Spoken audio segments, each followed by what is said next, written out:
নেতা নয় নীতি চাই কোরআনি শাসন চাই অঘরে সাথে চলবো নাই মন করা মতবাদ জাগনি বাত যাক মন করা মতবাদ জাগনি বাত যাক কোরআনি শাসন হোক নবচেতনার ডাক ইসলাম আছে আর ইসলাম থাকবে ইসলামী রাজনীতি চলছেই চলবে ইসলাম আছে আর ইসলাম থাকবে ইসলামী রাজনীতি চলছেই চলবে আজীবন সংগ্রামী বুদ্ধিজীবী নেতা দিনের পথে চিনিয়া বিচার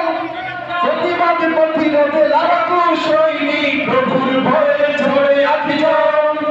আজীবন